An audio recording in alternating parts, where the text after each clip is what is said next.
गल्लीत भांडणच करते. लोकांनी बघितलं की नाही की तिची तिलाच लाज वाटेल आणि मग माझ्या वाट्याला जायची नाही ती. नाहीतर तुम्ही म्हणता तर तिच्या झिंजाच उपटते. राग येतो की नाही मला तिचा. तुझं काही होणार नाही, पण साहेब मला जागेवर ठेवतील का? ते तुमचं तुम्ही बघाव. तू एक काम कर, तू काही करू नको. ते सिम कार्ड माझ्याकडे देऊन टाक.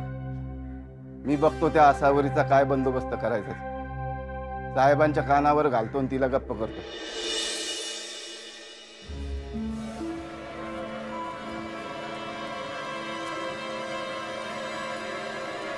हा महिना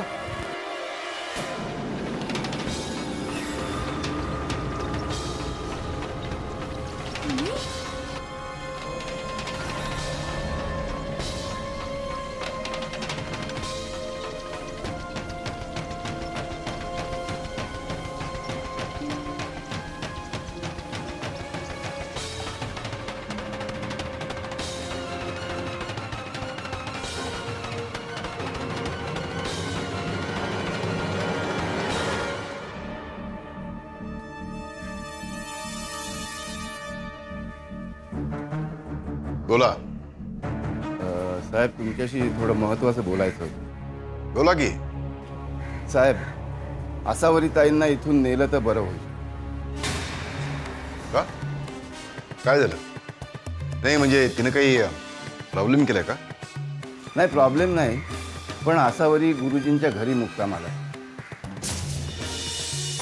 गुरुजींच्या माध्यमातून आपल्याला सुधाकरराव आणि अनंतरावांना शह द्यायचा होता. बरं मग? मी चंद्रकलाला गुरुजींच्या घरी घुसवलं. ती बरोबर घुसली. आतापर्यंत गौरी बेजार झाली असती आणि त्याची धग देसाईंच्या घरापर्यंत पोहोचली असती. आसावरीमुळं गौरीला बळ मिळालं आणि आता झालंय असं की चंद्रकलाचीच हालत वाईट झाली.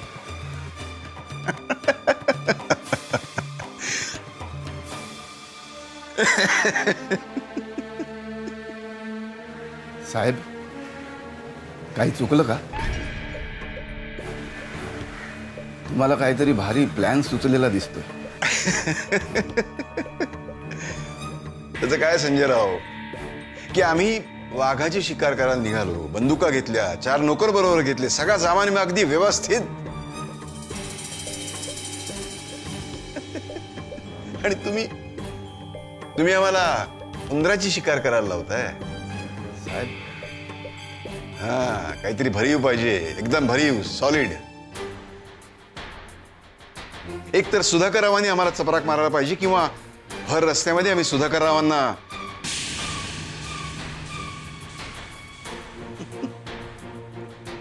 त्याचं काय संजय, आम्ही जुन्या जमान्यातले नशिबाज.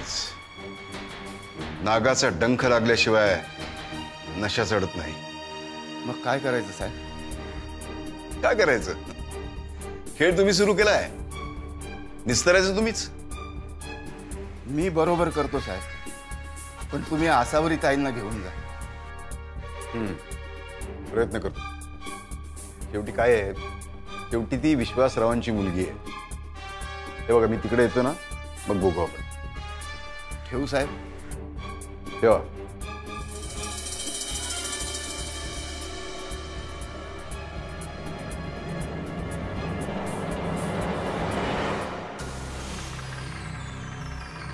आम्हाला नाही झाले कधी आयुष्यात एवढे फोन. मग घरात फोन फोन खेळत बसायचं. नको तेवढं लाडीक मला नाही होता येणार. बाय द वे, हे संजय राव नेमकं करतात काय हो? म्हणजे तुम्हाला फोन करण्या व्यतिरिक्त काही उद्योगधंदा करतात की नाही? खरं सांगू, अगं चमचे लोकांना आपली निष्ठा सिद्ध करायला दुसरा कोणता मार्ग असतो? बिचारे छोटं मोठं काही घडलं की पोहोचतात आपल्यापर्यंत. पण इतके मोठे बिझनेस टायकून धर्माधिकारी त्यांना चमच्यांची गरज पडायला लागली. कारण आम्ही एक नवीन धंदा सुरू केला आहे राजकारणात. त्यात कामगारी लागतात आणि चमचेही लागतात. आपण नाही का गावाला जाताना आपल्या बॅगेत नको त्या वस्तू देखील कोंबत असतो. आपल्याला असं वाटतं की राहू दे असू दे. चमच्यांचं तसं असतं. हा, माझी बॅग भरायला सांगा. संध्याकाळी गावाला जायचं, आणखीन मला गावात तळ ठोकायचं.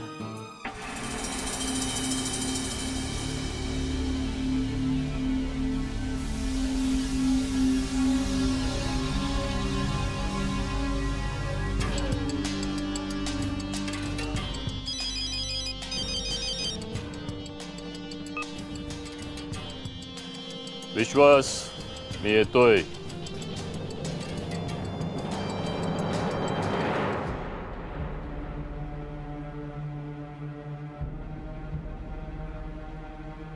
विनायक भाऊजी येणार आहेत. म्हणजे त्यांनी तसं कळवलंय. आता आज संध्याकाळी तुम्ही आमच्या बरोबर गावाला येणार आहात. आणि अशा माणसांकरता विश्वासराव कधीही आपलं शेड्यूल बदलत नाही. असं काय करताय? कसेही असले तरी भाऊ आहेत तुमचे. नाती अशी नाकारता येतात का? हे बघ, मी तुला आधीच सांगितलंय, नात्याचं सोयसोतक मला नाही. नाती मानली तर नाती, नाहीतर काय अर्थ असतो त्यांना? सगळे निर्णय परस्परच घेता तुम्ही नाहीतरी. आणि त्यांच्या बाबतीत तर काही विचारायलाच नको. आपण भूतकाळात न शिरलेलं बरं. मी कुठे काढलाय भूतकाळ? तुम्हालाच सगळं आठवत. आज संध्याकाळी गावाला जायचा हा माझा निर्णय आहे. आणि मी तो कोणाकरताही बदलणार नाही.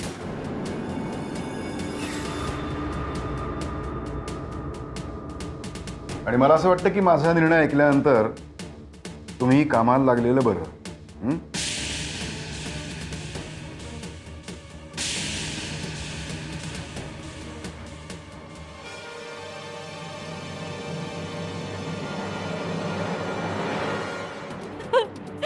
अरे देवा, काय करू आता? मैंने काय करू का? मी काय करू? काफी सुचना झालंय मला. शांत हो ना बाई, नाहीतर अख्खा गाव गोळा होईल. काय करू का मी? काय करू? सोडणार नाही मी त्या प्रसाद देसाईला. नंतर आव्हानं परत ते येऊ दे. बघ, त्या देसायाकडूनच देसाईची कशी धूळधाण करते ते. बाई माणसावर हात करतो बेकार. मनात आणलं ना तर त्याला आता तुरुंगात धाडू शकते मी. असं नाही करता येणार. नाही करता येणार ना. सगळ्या गोष्टीवरचे हक्क सोडायला लागतील मला. नाही, आधी सगळे हक्क मिळवते, मग या देसायांना कोर्टाच्या पायऱ्या चढायला लावते मी. बघ, बघच तू आता. महिने अनंतरावांना निरोप धाड. लवकर या म्हणाव. पार्टी बदलाया येळ लागणार नाही.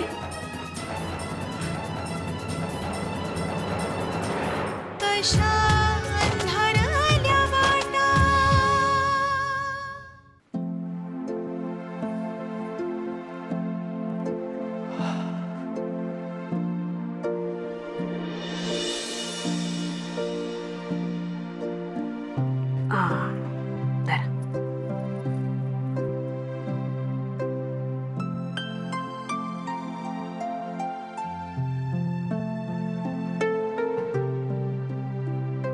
काय रे, कशाला बोलवलं होतं सरपंचांनी? तेच नेहमीच. तनयाला बोलवून घेतो, लवकरात लवकर लग्न उरकून टाकूया. मी विचारलं का एवढी काय का करताय, त्यांच्याकडे उत्तरच नव्हतं. का पण त्यांना एवढ्या लग्नाची घाई का झाली? त्यांना वाटत असेल आपण निर्णय बदलला तर. तसं त्यांना वाटत असेल तर त्यांनी समक्ष यावं, भेटायला बोलावं, मनातलं काय असेल ते सांगावं, तर काहीतरी होईल ना. असं तुझ्या मागे लागून लग्न ठरणार आहे का? आई काय आहे ना, त्यांच्यामध्ये हिंमत नसेल तात्यांसमोर येऊन विचारायची. तात्यांना राग आला तर हा, म्हणून कदाचित माझ्याकडून काढून घेण्याचा प्रयत्न करते. हिंमत नसेल ना समीर, तर मग त्यांनी देसाईंच्या शब्दावरती विश्वास ठेवा. गावामध्ये देसाईंच्या शब्दाला किती पत आहे त्यांना काही माहिती नाही का? नवीन आहेत का ते? हे बघ, तुझ्या मागे भुणभुण करून लग्नासारखा निर्णय ठरणार नाही. आणि अंतिम निर्णय कुणाचा असणार आहे हे त्यांना चांगलं माहिती आहे. समीर, तुला विचारायचंच राहिलं, लग्न करायचंय का? हा? काय काहीतरीच काय आहे. अरे हे बघ, तात्यांच्या आणि तुझ्या निर्णयाशिवाय मी जागचा हलणार सुद्धा नाही.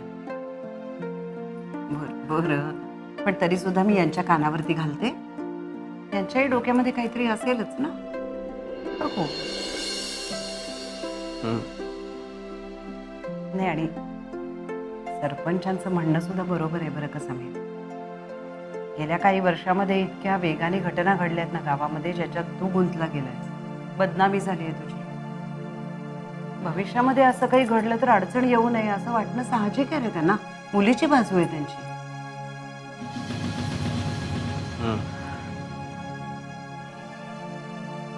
आणि जे काही घडलं त्याच्यामध्ये माझा दोष आहे असं वाटत असेल त्यांना. विश्वासरावच्या भाचीशी माझा काहीतरी संबंध आहे असाही संशय असेल त्यांचा.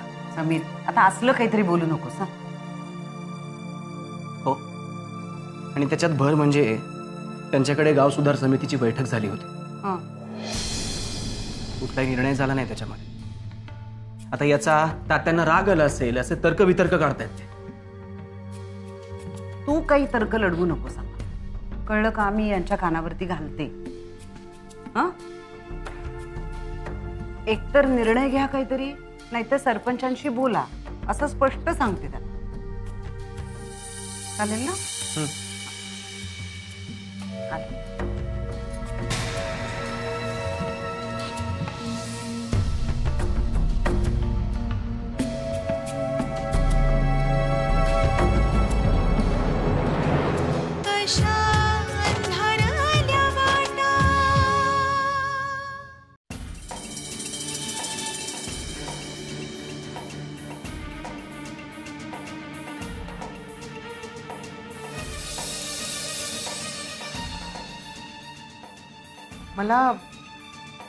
मला चुकीचं वाटतंय.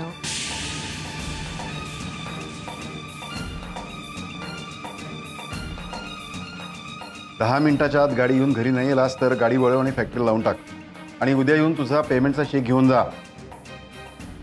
एवढी अस्वस्थता, एवढी घाई एका धीरोदत्त उद्योगपतीला हे शोभत नाही. भाऊजी यायच्या आत आपण पळ काढतोय असं वाटतंय मला. हे उगाच तुम्हाला चिमटी काढू नको. गावाला जाणं किती महत्वाचं आहे हे तुला नाही कळणार. एखादं काम मी हातात घेतलं ना की त्याचा पिच्छा सोडत नाही. कुठल्याही नालायक माणसाकरता मी माझं काम बाजूला ठेवणार नाही, कळलं?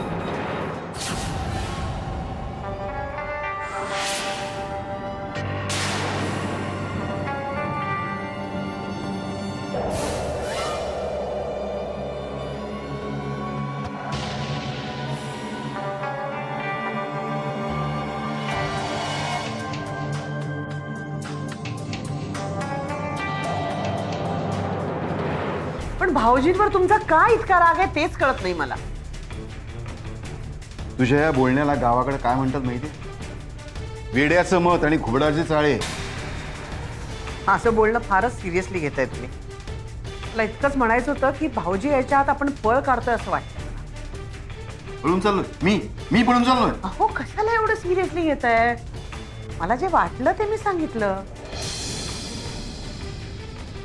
बाय द वे 10 मिनिटं झाली नाही. तुमचा ड्रायव्हर म्हणजे तुमचा लाडका ड्रायव्हर आला नाही ना अजून, म्हणून म्हटलं. गेली बहुतेक बिचाऱ्याची नोकरी. खरंच गेली.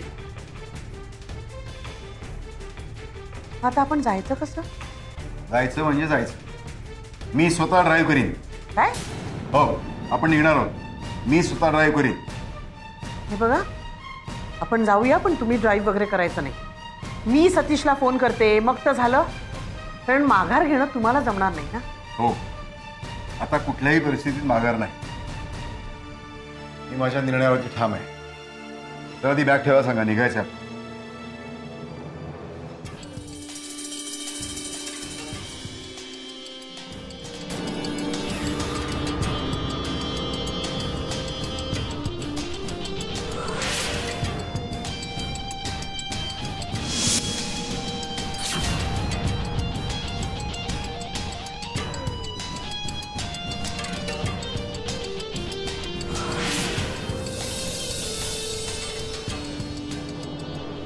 योग्य वेळी एंट्री घेतली ना. इथे दरवाजात उभं राहूनच बोलणार आहोत का आपण?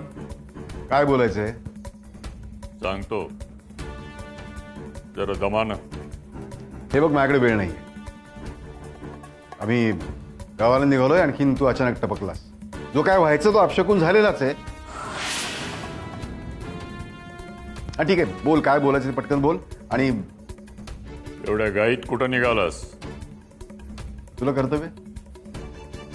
माझी मदत होऊ शकते. घराण्याची पाळमुळं शोधायची असतील तर. नाही, मला तुझी मदत नकोय. पण मला तर करावीच लागणार.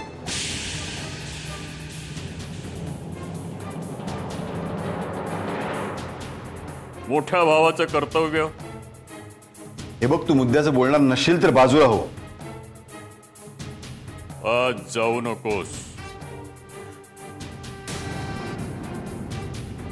अरे तू कोण सांगणार? मोठा भाऊ. कशासाठी आलायस? काय पाहिजे तुला? माझा हक्क.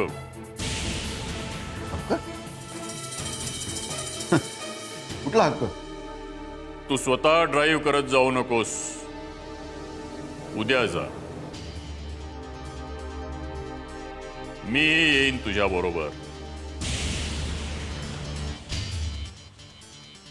नको, तू माझी काळजी करू नको. काळजी नाही करत, पण तुझा तो विश्वासू ड्रायव्हर सतीश तो येऊ नाही शकणार. पण त्याच्या नोकरीची तजवीजही मी करून ठेवली आहे. हे बघ, तू कितीही रागावलास तरी तुझी मजल कुठपर्यंत जाऊ शकते मला ठाऊक आहे. कोल्हे हल्ला करू शकत नाही.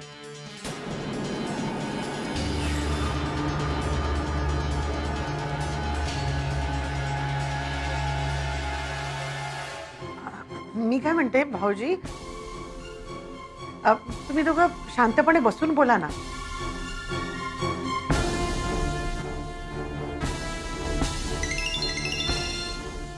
कुणाचा फोन आहे ते मी सांगत नाही.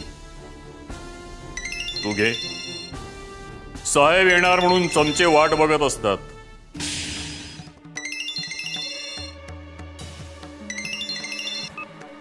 हॅलो साहेब, निघालात का? होय होय, निघणार आहे. हो, नाही आमच्या घरी पाहुणे आलेत ना, ते गेले की निघतो. साहेब, काही करून आज निघूनच या. काय झालं?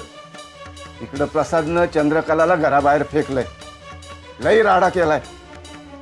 म्हणजे? हो, ते चंद्रकलानं आपलं नाव घेतलं तर. आपलं नाही, तुझं. कुठल्याही परिस्थितीमध्ये माझं नाव येता कामा नये, काळजी घे. आणि लक्षात ठेव, परत असल्या भानगडी करू नको. होय साहेब. ठेव आता.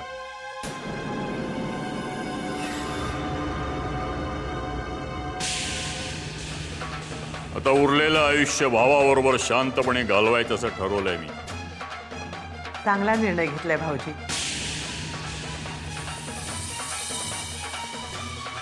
निघायचंय.